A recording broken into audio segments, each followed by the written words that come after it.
Alors les amis, essayons un peu d'analyser ensemble, n'est-ce pas, la technique utilisée par ce Brésilien. Technique dont l'objectif est clair, ok? Lutter contre la sécheresse. Donc moi, je vais parler et vous allez, comme à l'habitude, n'est-ce pas, me donner votre avis en commentaire. Alors là, le monsieur, il découpe des troncs de bananier. On sait tous que le tronc de bananier, c'est un truc, n'est-ce pas, qui est gorgé d'eau. Et là, vous voyez, il étale ça en dessous du, je pense que c'est un cacaoyer. Si je ne me trompe pas, ça doit être un cacaoyer ou alors un avocatier. Mais je pense que c'est plus un cacaoyer. Je ne sais pas si ça a pour objectif de jouer un rôle de paillage ou alors, dans sa tête, c'est genre, au fur et à mesure que le tronc va se décomposer, ok?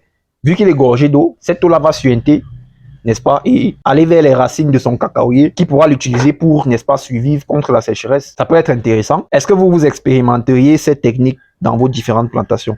Après, il faut noter qu'il a quand même d'abord, n'est-ce pas, irriguer son plant, hein, vu qu'au début, on observe qu'il y a de l'eau, n'est-ce pas, autour du plant. Donc, il irrigue d'abord son plant et ensuite, il découpe les troncs de bananiers et il dépose autour. Bon, déjà, il faudrait commencer par avoir des bananiers dans sa plantation.